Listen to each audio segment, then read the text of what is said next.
자, 오늘 말씀은 웨스트민스터 신앙고백서 제1장 3절에서 5절까지의 내용을 살펴보고자 합니다. 우리 지난주는 1절과 2절에 대해서 나눴습니다. 그래서 1절은 우리가 자연계시, 본성의 빛으로는 사람이 아무리 하나님을 찾으려 하고 나타내려고 해도 찾을 수 없다고 말씀드렸습니다.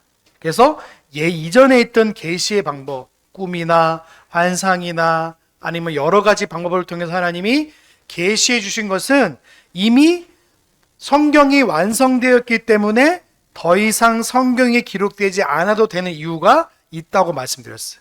그래서 성경 66권이 완전한 하나님의 말씀으로 인정되었기에 2절에 구약과 신약이 쭉 나열되는 걸 볼 수 있어요. 그래서 이렇게 2절에 보시면 성경의 맨 마지막에 뭐라고 되어 있냐면 이렇게 되어 있습니다. 자, 그러면 찾아볼까요? 보시면 2절의 맨 마지막에 이렇게 되어 있습니다. 이 모든 책들을 같이 한번 읽어볼까요? 시작! 이 모든 책들은 하나님의 영감에 의해 주어진 것으로 신앙과 생활에 이렇게 말하고 있어요. 신앙과 생활. 그러면 이게 뭐죠? 신앙생활이에요. 그러니까 우리가 신앙만 생각하면 성경을 존중하게 생각할 수 있는데 우리가 생활 속에서도 이 말씀이 여전히 하나님의 말씀으로 적용되고 있다는 걸 말하는 거예요. 그러니까 우리가 성경적 사고, 우리가 계시 의존 사색이라고 말하고 있거든요. 그러니까 하나님의 말씀을 의존하여서 생각하여서 하나님 말씀을 따라가는 삶의 방법을 말하는 거예요. 그래서 우리가 삶을 살아갈 때 십계명을 생각하면서 내가 하나님께서 이런 내용으로 우리가 삶을 허락해 주셨지, 십계명을 통해서 우리가 하나님 말씀을 따라가게 되는 거예요. 자, 특별히 3절의 내용을 보시면 외경의 내용이 있습니다. 이런 외경이 굉장히 많습니다. 그렇죠? 보시면 외경에 대한 기록들이 있는데 이 외경의 기록들은요, 예전에 어떻게 구별이 되었냐면 히브리어 원본이 없습니다. 예전에 보시면 히브리어 원본이 없고 헬라어 기록만 있어도, 그게 무슨 말이냐면 구약에 대한 전체적인 배경이 없고 신약 당시 AD 2세기에서 3세기 정도에 나왔기 때문에 예수님이 돌아가시고 이제 사도들이 점점 죽고 나니까 그때부터 이단들이 득세하기 시작했습니다. 그러니까 그때부터 그럼 하나님의 말씀이 도대체 뭐냐? 사도들이 있을 때는 내가 예수님께 들었다, 내가 예수님께서 이렇게 말씀하셨다는 것을 직접 증언해서 말했는데 이제는 사도들이 죽고 나고 속사도 시대가 왔어요. 그러니까 사도들의 제자가 속사도거든요. 그래서 폴리갑이라는 사람이 있었는데 그때 당시부터 이제 이단들이 득세하기 시작했어요. 그래서 정경에 대한 필요성이 이제 드러나게 된 거예요. 성경이 필요할 것 같다. 근데 중요한 거는 그 성경의 내용 속에 구약 성경이 분명히 히브리서로 있고 신약 성경이 있을 때 그걸 같이 있을 때 그걸 정경으로 인정했어요. 카톨릭에서 먼저 그래서 카톨릭에 보면요, 회의를 통해서 정경이 정해졌어요. 그래서 우리 트렌트 공의회 무슨 공의회에서 우리가 정경은 이렇게 하나님 말씀으로 인정한다 해서 회의들이 굉장히 많습니다. 그런데 우리 종교개혁자들은 특별히 회의를 통해서 이게 하나님 말씀이 정했다고 여기지 않고 우리는 분명하게 하나님 말씀이 어떻게 정해졌는지를 4절에서 고백하고 있어요. 4절 한번 같이 볼까요? 자, 4절 한번 같이 읽어봅시다. 시작! 우리가 마땅히 믿고 순종해야 할 성경의 권위는 어떤 사람이나 교회의 증언에 의한 것이 아니라 진리 그 자체이고 성경 저자이신 하나님께 전적으로 의존한다. 따라서 성경은 하나님의 말씀이기 때문에 분명히 말하고 있죠. 자, 보시면 두 가지가 있어요. 성경의 권위는 사람이나 교회의 증언이 아니라고 말하고 있어요.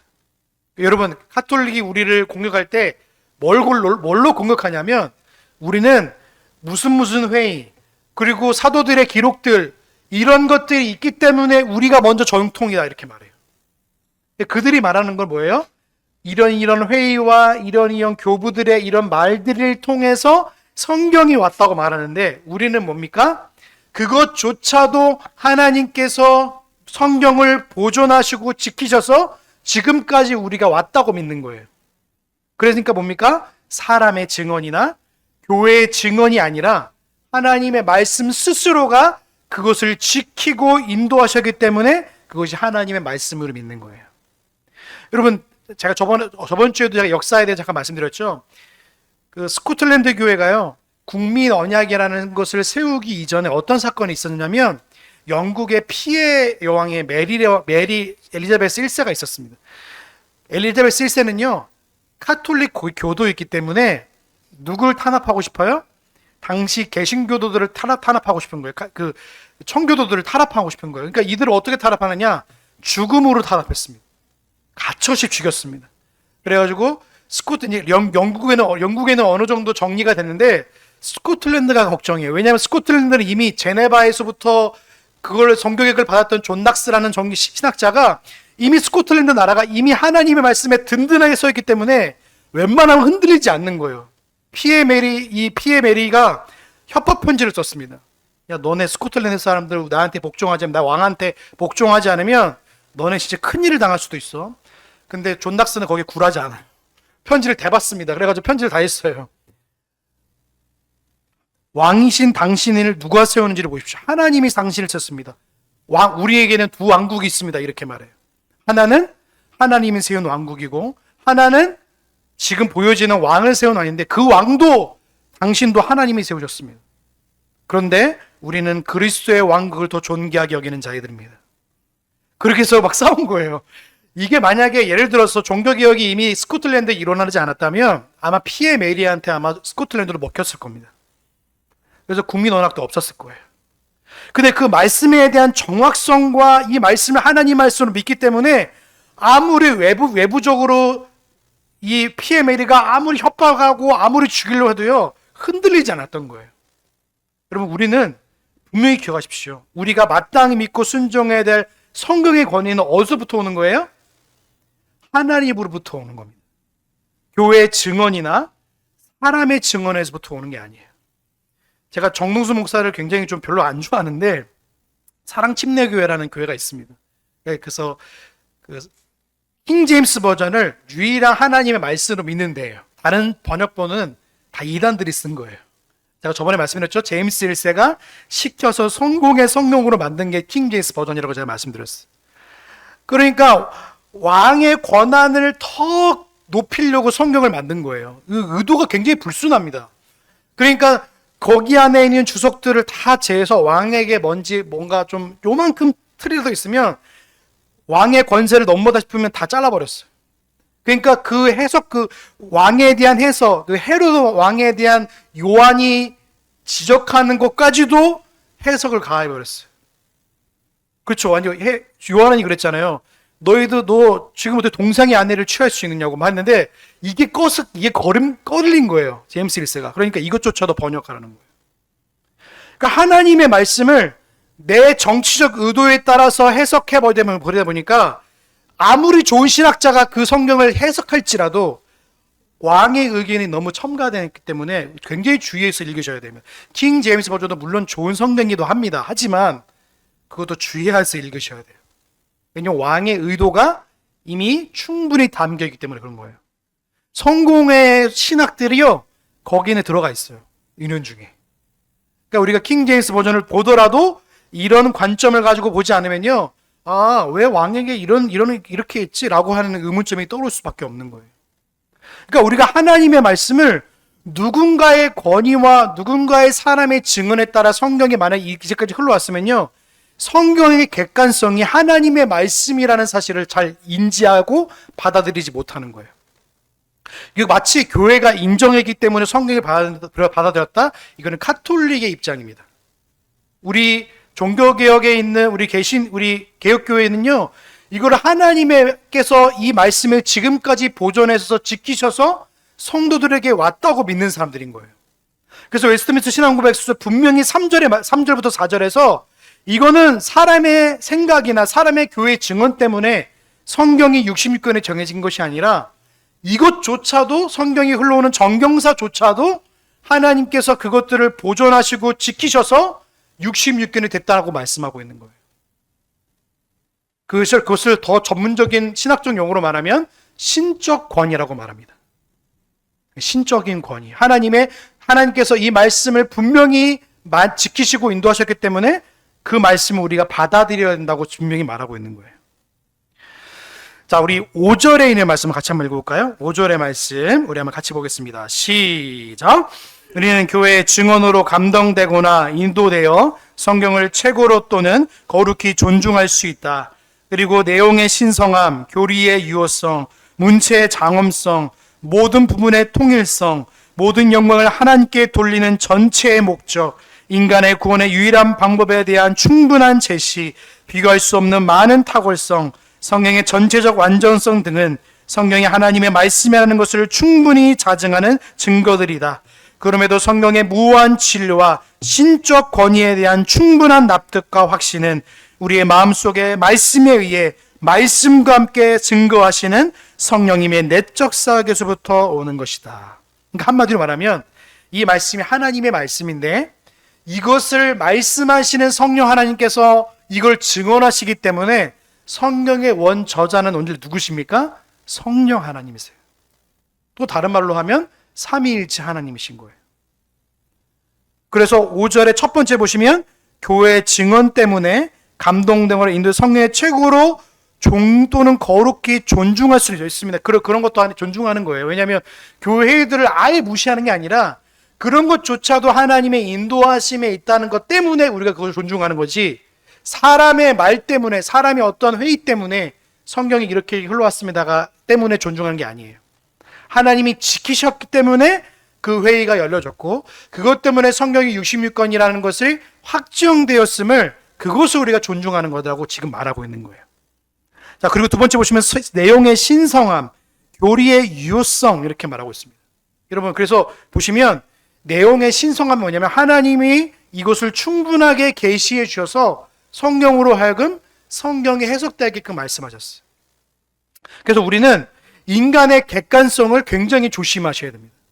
우리는 성경은요, 다른 말로 말하면 하나님의 객관입니다. 근데 인간의 객관이 뭐죠? 내 생각과 경험과 철학과 역사, 인간의 역사예요. 그래서 인간의 역사와 철학과 개념과 생각으로 이 성경을 보게 되면요, 여지없이 우리의 생각대로 성경을 바라보고 해석할 수밖에 없어요. 그래서 우리는요, 성경을 해석하는 도구로 하나님께서 웨스트민스터 신앙고백서라는 귀한 도구를 허락하신 거예요. 우리는 성경을 바로 빠져드는 사람들이 아니라 하나님께서 허락하신 웨스트민스터 신앙고백서를 통해서 성경을 보는 귀한 자들인 거예요. 근데 많은 교단들은 이 고백서를 통하지 않고 성경으로 바로 들어갑니다. 그럼 어떻게 되냐면 인간의 객관성을 보고 하나님의 객관을 판단하게 됩니다. 그럼 어떻게 되는지 아세요? 인간의 객관화가 하나님의 객관을 넘어서기 시작해요. 그래서 저는 너무 안타까운 게 뭐냐면 요즘에 성경을요, 굉장히 우습게 여기는 게 많은 거예요. 여러분, 교회 안에서도 이런 거 있잖아요. 뭐 예를 들어서 뭐 수련회나 여름 성경에 보면은 아기를 베는 것을 신학성경에 뭐라고 말하냐면 갈라디아서 뭐 예배소서 이렇게 말하는 거예요. 이게 성경을 아주 폄하하게 하는 거예요. 이런 문제들로 해서 성경을 마치 친숙하게 여기긴 하지만 결국에는 그 안에 보면요, 성경에 대한 존엄성에 대한 부분이 없어요. 그렇죠? 이런 부분들이 굉장히 많이 들어가 있어요. 그래서 심지어는요, 일반 사람들조차도 이렇게 생각해요. 여러분, 욥기서 보면 이런 말이 있죠. 내 처음은 심히 미약하였으나 나의 나중은, 이거를 성경의 이런 구절들을요, 일반 예능이나 일반 어떤 다큐멘터리나 일반 어떤 예능에서 이걸 사용하고 있어요. 그러면서 뭐예요? 네가 지금은 하찮게 보여도 나중에는 잘 될 거라는 식으로 성경을 해석하는 거예요. 이거는요, 하나님의 인간의 객관이 하나님의 객관을 남용하는 실태인가 벌어지는 거예요. 여러분, 욥기서 말씀은 그 말씀이 아니에요. 욥의 친구들이 욥을 조롱하며 쓰는 말이에요. 하지만 그 조롱조차도 하나님께서 하나님의 말씀을 통해서 그거를 드러나게 하시는 것뿐이에요. 성경에는요, 다양한 말들이 있습니다. 사단의 말도 있고요, 왕의 말도 있고요, 심지어는 이상한 말도 있어요.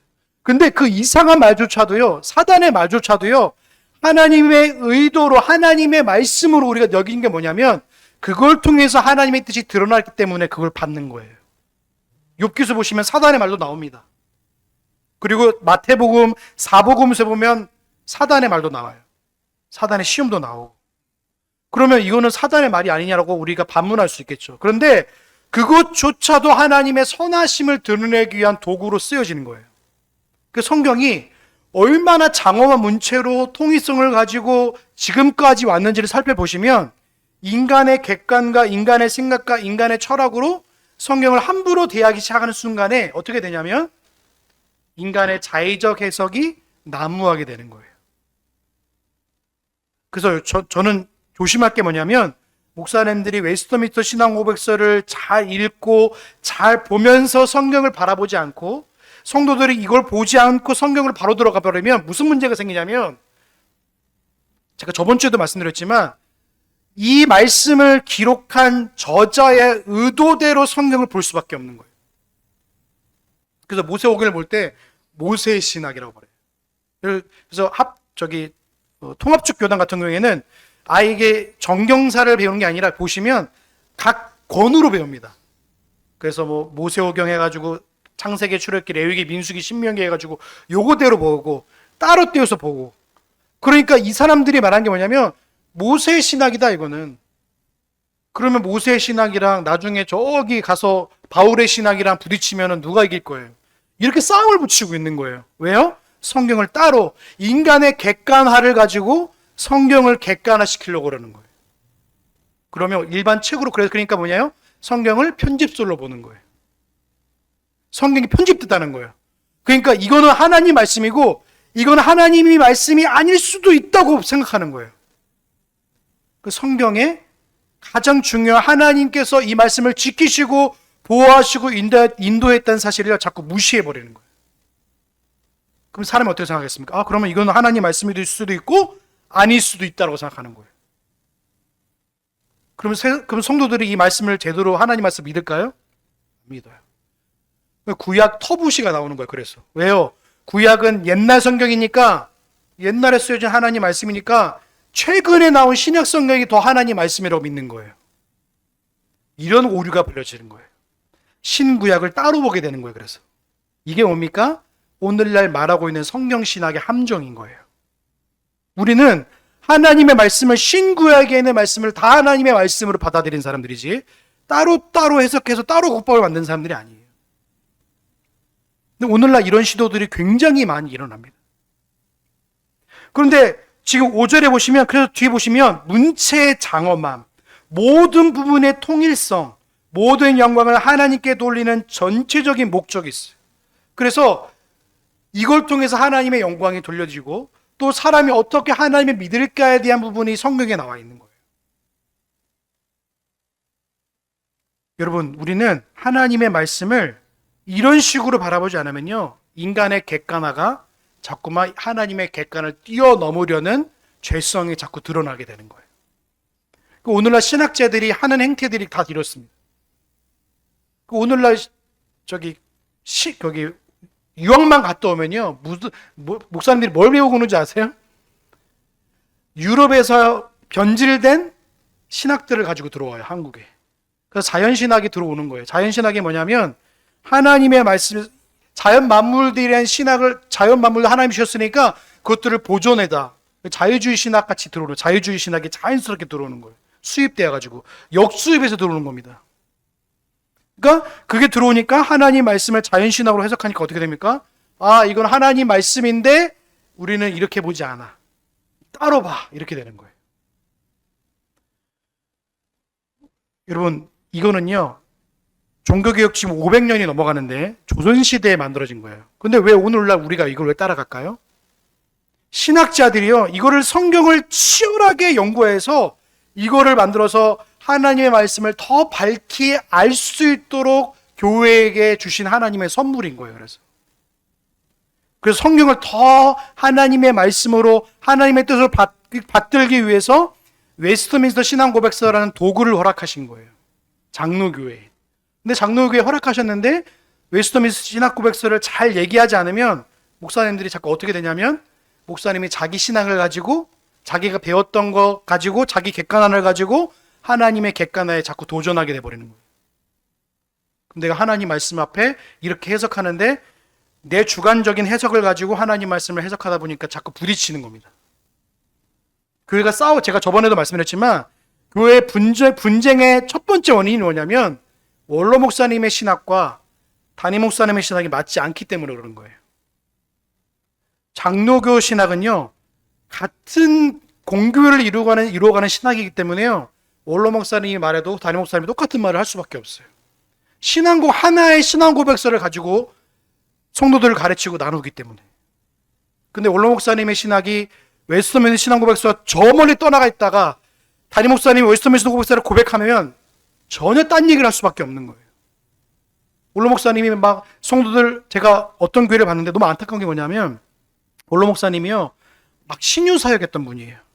막 성도들 아프면 막 기도해서 나아준 분이에요. 그래서 성도들 어떤 이런 감수성이 있냐면, 우리 원로 목사님은 맨날 기도해 주셨는데, 원로 목사님은 맨날 이렇게 신비하게 우리를 해주셨는데, 근데 지금은 개혁교회 목사님이란 말이죠. 말씀을 가지고 성도들을, 웨스터민스터 신앙 고백서를 가지고 성도를 가르친단 말이죠. 그러니까 자꾸 부딪히는 거예요. 그게 싸움이 일어나는 거예요. 그래서 여러분, 웨스터민스터 신앙 고백서는요, 성경을 더 하나님의 말씀으로 바르게 보기 위한 도구로 주신 거예요. 그러니까 이거를 잘 배우면요, 성경이 이런 내용이구나 하는 큰 틀이 잡히는 거예요. 그래서 오늘날 이 시도를 많은 목사님들이 어떻게 하냐면, 성경이 읽어지네 하면서 자기의 객관을 가지고 성경을 바라보게 되는 거예요. 되게 조심하셔야 됩니다. 이런 것들. 목사님들이나 사모님들이나 책을 낼 때 성경을 바라볼 때 분명한 표준 문서로 이렇게 허락하셨는데 자기의 객관화를 가지고 성경을 바라보게 되면 위험하게 되는 거예요. 선교 단체들이 이런 일을 굉장히 많이 합니다. 굉장히 조심해야 될 내용이죠. 자, 후반부에 볼까요? 자, 비교할 수 없는 탁월성부터 한번 읽어볼까요? 시작. 비교할 수 없는 탁월성, 성경의 전체적인 완전성 등은 성경이 하나님의 말씀이라는 것을 충분히 자증하는, 여기까지 읽겠습니다. 보시면 전체적인 완전성 등은 성경이 하나님 말씀이라는 것을 충분히 자증하는 증거들이다, 이렇게 말하고 있어요. 저희들이 따라가는 성경에 바라보는 건요, 완적, 유기적, 축자, 영감설입니다. 완전, 유기적, 축자, 영감설. 완전은 뭐냐면 퍼펙트입니다. 그리고 유기적이 뭐냐면 하나님께서 각 저자들에게 그 저자들의 문화 형평 그리고 생활 형편 다 그분들을 고려해서 그분들을 통해서 하나님의 말씀을 기록하게 됐다는 거예요. 기계가 아닙니다. 기계론적도 있어요. 성경을 해석할 때 유기적 축자 영감설이 있고 기계적 축자 영감설도 있어요. 근데 우리는 유기적 축자 영감설. 축자가 뭐냐면 하나님께서 그 한자 한자, 하나님 말씀 한자 한자를 그를 통해서 하나도 틀림없이 완전하게 적게 하셨다는 걸 말하는 거예요. 그러니까 이것들이 오늘 도전받고 있어요. 오늘날 시대에. 그 성경 편집서를 믿으니까 이거 성경 편집됐는데 너희가 왜 전체적 하나님 말씀을 어떻게 이걸 말씀이라 믿고 있느냐, 이렇게 얘기가 나오는 거예요.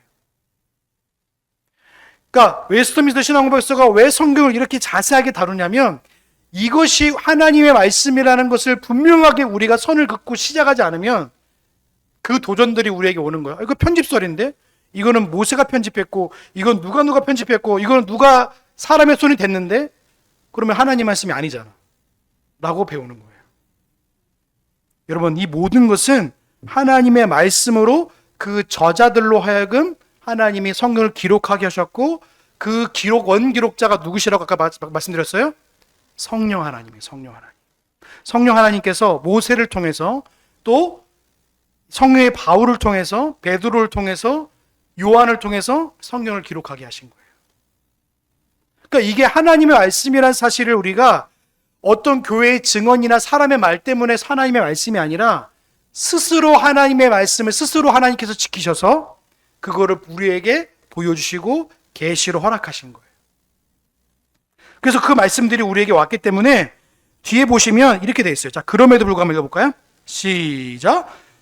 성령의 무모한 진리와 신적의 권위에 대한 충분한 납득과 확신은 우리의 마음속에서 말씀에 의해 말씀과 함께 역사하시는 성령님의 내적 사역에서부터, 자 보시면 무한 진리로 했죠.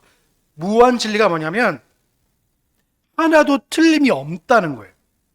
그리고 두 번째 보시면 신적 권위에 대한 충분한 납득과 확신은 누구로부터 오는 거예요? 하나님으로부터 오는 거예요. 말씀으로부터. 이게 하나님의 말씀으로 믿어지는 게 뭡니까? 이게 성령님이 허락하신 은혜인 거예요. 그러니까 저는 이 성경을 잘못 해석하는 건 뭐냐면 저는 유기자라고 봐요. 왜요? 이 말씀을 바르게 해석하지 못하도록 그 눈을 가리시는 거예요. 그래서 다른 교단들은 잘 모르겠지만 이걸 하나님의 말씀일 수도 있고 아닐 수도 있다고 애매모호한 입장에서 성경을 가르치는 신학교도 있습니다. 그리고 성경의 권위에 대한 이미 그 권위가 이미 무너지고 신앙이 시작되는 거예요. 여러분 어떻게 무서워서 성경을 보겠습니까? 자기 스스로도 하나님의 말씀에 대한 권위가 어떤 사람이나 교회의 증언에 있다고 믿으면요, 그냥 사람의 객관화나 사람의 생각으로 있다고 말하는 거 똑같은 거예요. 우리는 하나님의 말씀이 분명하게 우리에게 왔다는 귀한 은혜로 이걸 보는 거예요. 인간의 객관을 믿는 게 아닙니다. 우리는. 로마 카톨릭은 교회가 성경을 이렇게 정경으로 인정했기 때문에 성경의 권위를 갖는다고 말해요. 지금도. 그러니까 인간의 객관화의 함정에 빠지고 있는 거죠. 우리는 성경의 권위가 바울에 있는 것도 아니고 이사야에게 있는 것도 아니고 요한에게도 있는 것도 아니라 이것을 기록자의 탁월함에 있다고 하는 순간에 우리는 거기에 환물되게 되는 거예요. 이걸 기록하게 하신 하나님의 은혜 가운데 있는 겁니다. 그래서 이거를 어려운 말로 성경의 자증성이라 말합니다. 자증성. 성경의 권위는 누구로부터 오는 거예요? 오직 진리 자체이신 하나님으로부터 오는 거예요. 성경은 스스로가 하나님의 말씀에 증명하는 자증성을 지니고 있어요. 하나님께서 자신의 말씀을 스스로 지키셔서 교회에게 선물로 주신 거예요. 교회는 그 권위를 결정하는 주체가 아니라 겸손히 말씀을 받아야 되는 수납하는 존재인 거예요. 성경의 제1저자는 성령 하나님이시고 인간 기록자는 그분의 의도를 따라서 그분의 도구로 성경을 기록하게 하신 겁니다. 그래서 성경에 사단의 거짓말이나 악인의 행보가 기록된 걸 보고도 우리는 어떻게 생각했어요? 의구심이 날 수 있죠. 저거 하나님 말씀 아닌 것 같은데. 그러나 하나님 말씀이라는 불리는 뭐냐면 그 모든 문장이요, 하나님의 음성이기 때문이 아니라 그 모든 기록이 하나님의 주권적인 구원의 역사와 작정을 온전히 드러내고 있기 때문에 그런 거예요. 뱀의 유혹조차도요, 하나님의 주권적 경륜 안에 있는 거예요. 사단의 실패도 하나님의 주권적 경륜 안에 있는 거예요. 그래서 오늘 오전에 봤던 이 사단의 용이, 붉은 용이 나와서 교회에게 핍박을 하고 아들을 죽이려 하는 것조차도 하나님의 큰 작정 가운데, 하나님의 계획 가운데 있는 거예요. 우리는 이해할 수가 없죠. 그렇죠? 그런데 말씀에서 말씀하니까 하나님께서 교회를 이렇게 보호하시고 인도하시는구나 라는 사실을 우리가 말씀을 통해 확인하는 것이죠. 그래서 성령의 내적 사역이 뭐냐면 우리는요, 인간의 판명 속에 오류가 있습니다. 판단에 오류가 있습니다. 우리가 인간이 생각과 우리가 지성적 판단과 판명성에 오류가 있기 때문에 우리가 옳다고 하는 것들이 다 옳은 것도 아니고요, 우리가 잘못돼 가는 것도 모든 게 잘못이 아니에요. 그리고 그게 어디서부터 왔어요? 전적인 타락에서부터 왔기 때문에 우리 스스로를 믿고 우리 스스로의 생각대로 하나님 말씀을 보는 게 아니라 하나님의 객관인 말씀을 통해서 우리를 보는 훈련을 하지 않으면 자꾸만 내 객관을 통해서 하나님의 객관을 무시하려는 시도가 우리 안에 스스로 올라오는 거예요. 그래서 여러분, 성경을요, 자꾸 폄하하려는 시도를 조심하셔야 돼요. 세상 사람들은요, 성경을 자꾸만 이게 자기 스스로가 생각하는 거예요. 그러니까 만화를 만드는 것도 뭡니까? 성경에서 말하니까 이렇게 쉽게 표현하면 어떻게 돼요? 쉽게 아이들이 받아들일 수 있다고 생각하는 거예요. 그럼 하나님 말씀은요, 남녀노소 상관없습니다. 누가 그걸 깨닫게 하시는 거예요? 하나님이 하시는 거예요. 근데 인간의 객관화가 뭐죠? 쉽게 해야지 아이들이 쉽게 받아들인다고 생각하는 거예요. 그러니까 교육 교재가 어떻게 해요? 공과 내용을 보면 아주 유치하게 만들어 놓는 거예요. 그림 그려놓고 쉽게 하고, 그러면 뭐예요? 우리 아이들이 쉽게 성경을 대할 수 있다고. 그거는 인간의 생각이죠. 그래서 종교개혁자들은 그래서 소요리 문답을 만들어서 아이들에게 외우게 하고 묻고 답하는 훈련을 한 거예요. 이게 유대교식 방법입니다. 묻고 답하는 거. 네. 근데 이걸 모르니까 어떻게 합니까? 오늘날 소요리 문답을 해석하면서도 그림을 그리고 앉아 있는 거예요. 이게 인간의 객관화의 함정입니다. 그럼 종교교육자들이 예전에 그림 그리고 있었겠죠. 쉽게 생각하면 그런 거예요. 교재가 그래서 하나님 말씀을요 쉽게 가르치려는 시도는 뭡니까? 인간의 객관화에 빠진 거예요. 영화를 만들고 그런 겁니다. 그렇게 만들수록 어디로 돌아가냐면 카톨릭으로 돌아가는 거예요. 카톨릭은요 그림을 가지고 성경을 가르쳤어요. 성도들에게 성경을 주지도 않으면서도 쉬운 거 이렇게 해야지만 쉽게 가르치니까 이렇게 해가지고 신부의 말이 맞구나. 신부가 말한 예수 그리스도, 신부가 말한 성모 마리아, 신부가 말한 하나님을 믿으니까 어떻게 합니까? 자꾸 예수 그리스도를 빼먹고 그 안에 신부가 들어가는 거예요. 하나님 말씀이 있어야 할 자리에 신부가 있고 교황이 들어가 있으니까 교황 우선주의가 되는 거예요. 교황은요 하나님의 말씀 위에 서 있습니다. 그러니까 말씀이 휘탈휘탈 바뀌는 거예요. 누구에게 권위 있다고 믿으니까요? 교황에게 권위가 있다고 믿으니까. 우리는 사람에게나 교회의 권위로서 하나님 말씀에 있는 게 아니라 하나님의 말씀 스스로 자체가 말씀을 지키시고 증명하시고 인도하셨기 때문에 그 말씀을 통해서 우리가 지도를 받고 그걸 가지고 우리가 하나님의 말씀을 믿고 살아가는 거예요. 근데 이걸 해석함에 있어서 인간의 객관화라는 아주 무시무시한 것들이 눈에 들어오니까요. 하나의 말씀을 해석할 때 어떤 기준을 가지냐면 이런 신학적 기준에 웨스트민스터 신앙고백서에 한 기준이 없이 목사님들이 성경에 뛰어들어가니까 하나의 해석이 아니라 한 본문을 가지고도 1000가지의 해석이 나오는 거예요. 그러니까 굉장히 혼란스러울 수밖에 없죠.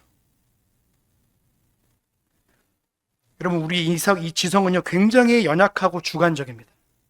그래서 나는 성경을 본다라는 명분 아래 자기 생각에 빠지는 위험한 독단에 빠질 수도 있어요. 그래서 우리가 웨스트민스터 신앙고백서라는 교리의 체계를 공부하는 이유는 뭡니까? 주관적인 오류를 방지하고 성경의 유기적 통일성을 바르게 이해하기 위함이기 때문에 그런 거예요. 신앙고백서는요 성경 위에 군림하는 게 아닙니다. 우리가 성경을 성경답게 읽을 수 있도록 허락하신 하나님 주신 도구예요. 도구. 웨스트민스터 신앙고백서는요 성경 위에 있을 수 없어요. 절대로. 하나님 말씀의 권위를 드러내기 위한 도구일 뿐인 겁니다. 그래서 장로교회는 이 웨스트민스터 신앙고백서를 통해서 성경을 가르치고 성경을 말하고 성경을 가르치겠어요. 그 예전에 보시면 제네바 교회 같은 경우에는요 칼빈이 목사님을 데리고 매주마다 성경을 해석하는 훈련을 시켰습니다. 그래서 만약에 목사님이 잘못 해석했다 그러면 어떻게 되냐면 금식시켰습니다. 금식. 밥을 안 먹였습니다. 목사님들을. 왜요? 생명의 말씀을 함부로 성도들에게 전할 수 있는 위험성을 가지고 있기 때문에 목사는 언제든지 성경을 성경으로 해석하는 훈련을 하지 않으면 개인적인 독단에 빠질 수 있는 위험이 있기 때문에 그런 거예요. 성경 남용주의가 오늘날 많은 교단에서 벌어지고 있습니다. 특별히 순복음교회에서 많이 일어나고 있습니다. 성령 받았다고 그러면서 오늘 성령이 이렇게 말씀하셨는데 오늘 이 본문 이렇게 말씀하신 것 같아요. 자기 얘기하고 있어요. 결국에는 기준되는 어떤 그런 거 그게 없으니까 목사 개인의 생각과 견해가 성경에 말하고 있는 객관성을 파괴하고 있는 겁니다. 근데 자기가 파괴한 줄도 모르고 설교를 하고 말씀을 전하기 시작하는 거예요. 그러면 굉장히 위험합니다. 여러분 집에 가셔서 웨스트민스터 신앙고백서 예배 모범을 보세요. 철저합니다. 뒤에 보시면 기도는 어떻게 해야 되고 말씀은 어떻게 전해야 되고 말씀 앞에 어떻게 서야 되고 이게 다 나와 있습니다. 읽어보십시오. 천천히. 이거는 우리가 이런 기준을 가지고 하나님의 말씀을 대하는 태도를 배우지 않으면요 언제나 우리는 우리 스스로의 객관성을 가지고 하나님의 객관성을 넘나드는 위험한 행동을 할 수도 있습니다. 그래서 목사는, 특별히 장로교 목사는 하나님의 말씀을 대하고 이것을 성도들에게 가르치기 때문에 더 철저하게 신앙 고백서와 하나님의 말씀에 대한 훈련을 꾸준히 할 수밖에 없는, 평생 공부해야 되는 겁니다. 성도님들도 마찬가지입니다. 성도들은요, 신학자가 된다고 말했어요. 신학자. 여러분, 성경은 우리 삶의 유일한 기준입니다. 성령의 도우심을 구하며 성령을 가까이 하시기 바랍니다. 그것이 그리스도의 선택사항이 아니라 마땅히 수행해야 할 거룩한 직무인 거예요. 이 기록된 말씀을 통해서 진리이시고 진리 자체이신 하나님의 말씀과 동행하는 거예요. 동행하는 거예요. 그래서 마지막 부분에 보시면 말씀과 함께 증거하시는 성령님의 내적 사역에서부터 온다고 말하는 거예요. 이 내적 사역이 뭐냐면 하나님의 말씀을 통해서 역사하는 걸 말하는 거예요. 성령님은요, 말씀을 떠나서 역사하는 분이 아닙니다. 근데 오늘날 많은 교단들이 이걸 모르니까 성경 따로 말씀 따로 해석하는 거예요. 성령님은 말씀을 벗어나서 자유롭게 행동하는 분이 아니라 말씀과 함께 역사하는 분이세요. 그래서 말씀을 통해서 우리에게 역사하시고 말씀을 통해 새롭게 하시고 말씀을 통해 성도들을 바른 길로 인도해 나가시는 거예요. 그게 성령 하나님이세요. 그러니까 이런 것들을 교회에서 잘 가르치지 않으니까 성경에 대할 태도도 어떻게 됩니까? 자꾸만 자기의 주관적이고 객관적이 자기 스스로가 그런 거예요. 그러니까 교회가 하지 말아야 할 일들을 자꾸 차용해서 쓰는 게 굉장히 조심해야 됩니다. 오늘날 보시면 12월의 마지막에 말씀 뽑기도 그런 거예요. 한 번씩 해보셨을 거예요. 말씀을 뽑아가지고 뭐 하는지 아세요? 오늘 나에게 주신 하나님 말씀이라고 믿는데 그 앞뒤 구조를 전혀 읽지 않아요. 그냥 그것만 봐요. 아, 오늘 나에게 복 주신 하나님 말씀이거든. 그것도 중요한 건 뭐냐면 다 복된 말씀이에요. 고난도 없고 심판도 없고 그럼 다 집어넣어야죠. 그렇죠? 생각해 보십시오. 다 복된 말씀이에요. 아, 하나님 나에게 복을 주셨어. 아, 하나님이 나에게 이렇게 하실 거야. 하나님이 나의 심판의 말씀이 없어요. 그건 뭐냐면 인간의 주관성이 결국에는 교회를 망가뜨리는 거예요. 이런 것들을 하지 말아야 되는데 이게 자꾸만 뭐에 덧붙여서 들어오는 거예요. 우리는요, 자꾸 그것을 하나씩 잘못된 것을 쳐나가지 않으면 교회가 샤머니즘이 되고 미신화가 될 수밖에 없는 거예요. 저는 교회에서 너무 충격적인 일을 겪었어요. 부교육자 때. 교회에서 저는 카톨릭인 줄 알았어요. 성찬식이고 이제 고난주간이라서 담임 목사님 뭘 하나 봤는데 앞에 십자가에다가 이제 십자가 때 있었으니까 십자가에다가 마리아 M자 이렇게 그려놓고 거기다가 성도들 앞에 다 끌어앉히고 다 기도하게끔 만드는 거예요. 이거는 카톨릭도 아니고 이건 완전히 우리 고대에서 나오는 그런 어떤 미샤머니즘 같은 요소를요 교회에다가 접붙이면 하는 거예요. 성도들은 그 뭣도 모르니까 목사님이 하란다고 막 따라하고 있는 거예요. 정말 청지경동할 일입니다. 말씀이 없으면 말씀에 대한 바른 해석과 이것이 어떻게 우리에게 왔고 이게 어떤 말씀인지 안다면요 정말로 조심해야 될 내용들인 거예요. 교회는요 아까 오전에도 말씀드렸지만 세상을 따라가는 게 아니라 세상에서 우리가 어떤 교회로서의 모습을 보여줘야 되는 거예요. 교회의 모습을 잃어버리니까 뭡니까? 더 이상 교회에 대한 흥미도 떨어지고 그러는 거예요. 여러분 말씀에서 말하고 있는 부분을 분명히 아세요. 그래서 우리는요 성경을 바라볼 때 전체적인 성경과 오직 성경을 주장한 거예요. 그래서 요한계시록을 봐도 창세기를 볼 수 있고 요한복음을 봐도 출애굽기를 볼 수 있는 거예요. 왜요? 성경은 하나의 통일성을 가지고 기록되어 있기 때문에 그런 거예요. 그래서 제가 오전에 말씀을 찾게 하는 이유가 뭐냐면 이거는 하나의 하나님의 말씀이다라는 사실을 제가 계속 강조하려고 그런 거예요. 신약에서만 있는 말씀이 아니라 구약에서 약속된 하나님의 말씀이 신약에서도 반드시 성취되고 이루어지고 있음을 보여주고 있는 거예요. 분명히 기억할 것은 성경은 하나님의 말씀이라는 사실이에요. 꼭 기억하셔서 이 말씀이 오늘 성령님과 함께 오늘도 우리 가운데 역사한다는 사실을 바라보면서 인간의 객관화를 오늘 조심하라는 것을 말씀함 동시에 성령의 자증성을 말하는 거예요.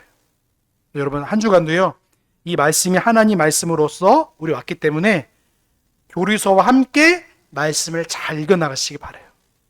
그래서 좀 이상하다 하면 이 교리서를 통해서 말씀을 보시고, 또 어렵다 보시면 소요리 문답과 대요리 문답을 보시면 이런 말씀이구나, 이런 의도로 우리에게 이런 말씀을 주셨구나라는 사실을 밝히 알 수 있을 거예요.